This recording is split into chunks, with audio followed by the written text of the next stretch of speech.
Today, my guest is Arriane Alexander, an amazing woman.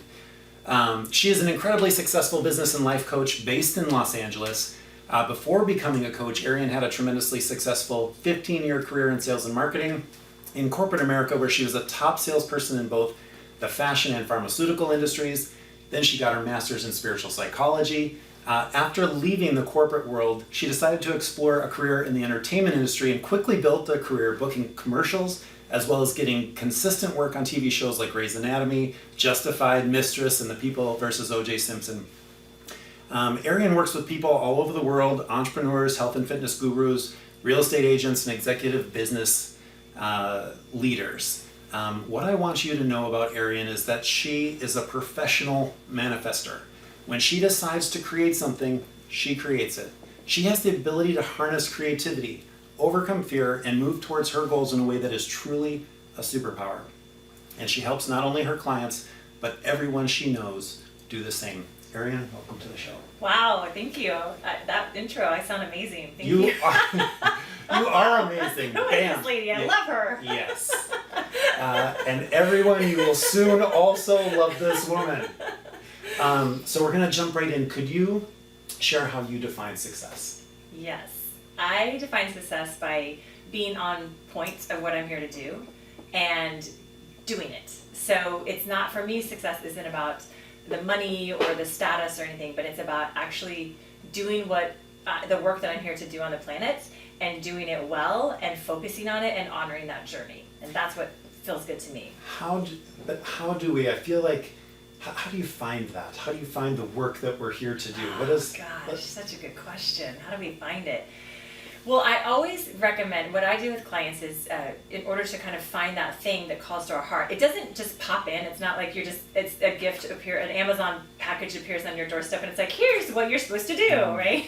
So it's more of this, obviously it's an internal journey. So how do we do that is we start asking questions, seeing what we're really interested in. I think that's the first key is, if I could do anything, if spending my time, what would I be doing? And that gives us the clues right there to see where the natural energy lies. And then it's also like looking at your gifts and talents. What are you really good at? What do people tell you that you're really good at that you might take for granted? I find that a lot, that kind of the thing we're supposed to do. And I don't think it's like one thing, because you can be, your thing can be you're supposed to be a mom and be with your, raising children in a really powerful way. Your thing can be you're supposed to be a high-powered warrior. Like, it's different for everyone. So it's really, what are your gifts and talents, and what excites you and what inspires you, and then what kind of reflections do you get from people? What do people tell you you're really good at? That's a start. It is a start. I think, though, people still struggle, and maybe it is on the owning of those things. If it is that we're taking them for granted, or if it is that we're not sure that we're good at something. But let's take your story. So you start in corporate America. What was it at that time that drove you into corporate America and specifically into sales and marketing? Like, tell us a little bit about the beginning of your journey. Oh my gosh. So I grew up in Kansas, and little girls in Kansas grow up and are supposed to go to college and get married and have kids and work and have a career, but it's never, it's just how it is. It's never like, what do you really want to do and what do you really want to create in life? Those questions aren't asked, as they aren't asked in many places in the world. But in the Midwest, I think it's a very like a kind of a set path almost. And so I was like, well, I'll just do that set path. I'll go to college and I'll get a great job and whatever it is. And so out of college, I got into pharmaceutical sales because I knew that was a good job. Because everyone's like, you're so smart, you should be in pharmaceutical sales because you're so smart and you'll make a ton of money. And I was like, well, that sounds good, let's do that. And so I did that, but I quickly realized I liked being in sales, but I wanted to be in the fashion, there was a fashion company that I loved that a friend worked for. And actually this is a really good story of manifestation, because I was very young, I was 23, my friend worked for this company called Brighton, and I loved their products, and I said, I want to be in sales for that company. That's who I want to work for. I don't want to do pharmaceutical sales. I want to be in the fashion business. But my friend said, well, they'll never hire you. You're too young. You're just out of college. And I thought, watch me. And so when an opening came up for a sales job in Oklahoma City, where I was living at the time, I said, that's my job. Like, I knew it. Like, there was no doubt in my mind that was my job. And I interviewed for it. And again, they said, you're too young. You don't have enough experience. You're only 23. And I was determined, and this is where the manifestation comes in, because I didn't just sit there and go, oh, I hope they hire me and because I'm really good and I could do this job well. No, I hustled. I got into action. I sent them flowers and cards and, like I proved to them that I was a good risk, and I got the job. And that was probably the first, well, not necessarily the first, but it was the first time that I realized that was a big manifestation. I could really create what I wanted, but it's not just by hoping and wishing, it was by actually doing something about it. You also, one thing that's unique, that I think everyone would benefit, in the story when someone said, you can't do that, right? A friend of yours even, right? This is someone who worked there that was a friend. Yeah. A lot of us wouldn't naturally say, haha, I'm gonna prove you wrong. That's a more unique quality. What is it about, how do you have that mindset? What is that? I think that there's been moments in my life, and not all the time, but moments in my life where I just have an inner knowing. That's what it is. It's like when my inner knowing says, I'm going to do this thing, and it's clear in my head and there's a vision there, then it doesn't matter what people say or don't say, because I just think, well, I'm just going to go for it. What's the worst thing that happens? They continue to say no. I mean, it's like there's not even really a risk to me, because it's just going for this thing that I really desire, and then the no's don't really matter. I think I want to just stay on that for just a minute, because I feel like a lot of us don't go for what we desire, because if we don't get it, it says something terrible about us. Like, I'm never going to get, as long as I don't try for it, it can still be a dream of mine. But once I try, if I don't get it, and so you somehow there's a unique mindset, which I would just love for you to kind of play with us.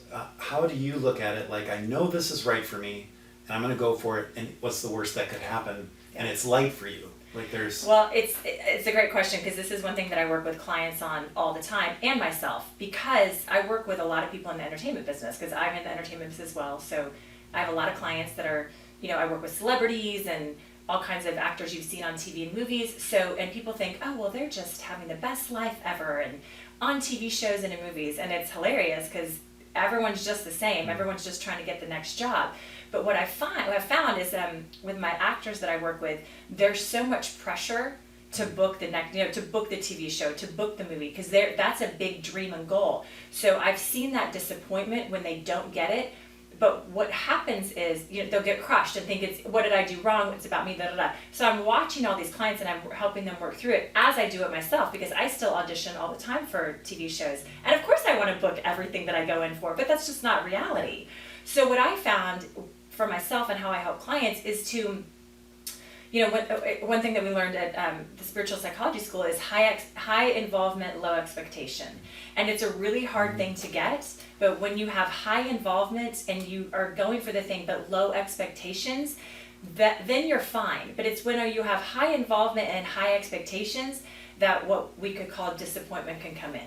Whereas I think I have a unique experience around this, where I don't look at things as much as disappointment, because I've had my teeth kicked in so many times in my life that I'm like, literally the worst things that I could ever be. There were 3 things that I was totally scared of, that I was like, if these ever happen, oh my God, what would I do? Well, they happened. I'm in my 40s, they've already happened. So I'm like, well, okay, what else you got?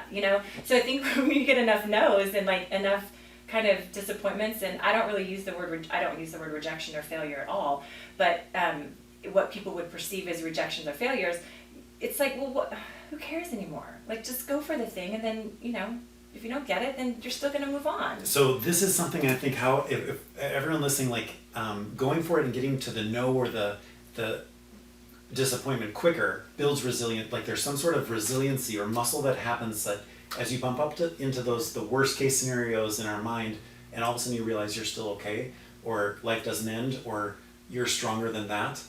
Yeah.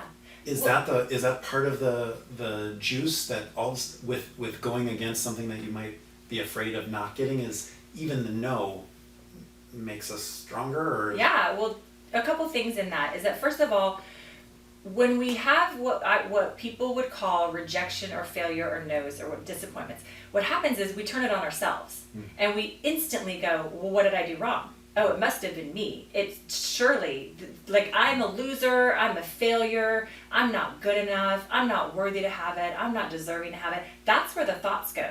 The ego just kicks you into these thoughts that are so harming to self immediately. And so that's the natural response, basically, to life's challenges. But it's not the accurate response. You see, it's just the mind just is kicking in these thoughts, old patterns, old thoughts, old beliefs, but they're not, A, they're not real, and B, they're not helpful, and C, they're not actually accurate. So when you can have the disappointments and the, call it rejections or failures, and you have it enough times, you finally see that it's not personal, that no one's out to get you, that no one, there's no like, life doesn't hate you in this like, oh my God, I'm gonna make Jeff have the most miserable life ever because he's tall. Like it doesn't do that to us. Life actually wants us to thrive, and that's kind of the point of view shift, is if you can really see that life wants you to thrive and life is here for you to support you at all times and it's never against you, that helps stop taking things personally. And then you can objectively look at the situation. So if you get, I don't know, you don't get the job you want, well, it doesn't mean you're a horrible person and a loser and failure and you should never walk outside your house anymore. Right. But that's where the thoughts want to go. But the antidote to that is to look at it objectively and go, okay, so I got to know. So do I need other skills? Do I need to know other people in companies? You know, what can I do to be a better candidate for the job? And how can I stop telling myself these thoughts that aren't true and just move on? It sounds as you speak of that, I feel freer. Like I feel freedom coming. What is your as you work with people, as you've gone through it in your own life, what is the quality on the other side of practicing this? Oh yeah, it's so much freedom, because the energy's not tied up in trying to figure out what happened. Well, I can give you so many examples because I'm single and I've dated for I don't know how many years in Los Angeles, and I mean, I don't know how many, times that I've been, quote, what people would call rejected, that people haven't wanted to go out with me again, when I've done that with people too, but it used to be so personal, like, oh my gosh, I must not be pretty enough, and I'm not funny enough, and I'm not smart enough, and I'm not skinny enough, and I'm not whatever enough, I must be doing something wrong. But when I finally got that, it wasn't personal, that it's just not a fit, so, okay, that's cool, I can deal with that. And literally it happened so many times that I was just like, oh well, like move on. Like this isn't my person, so what am I going to do about it? Am I going to cry another day, or am I going to be like, oh, he's not my guy, so move on? So with that comes so much empowerment. It is because it shifts when I sit there and I think that someone did something to me or someone's rejecting me for something personal, I'm so unempowered because I think this other person or this situation has control. And when I turn that table around and realize that I have dominion over the whole experience and that it's not personal and that I can choose to, lick my wounds and say really nice things to myself and move on, that's empowerment. That's where I'm like, ooh, I got this going on. So that's the difference.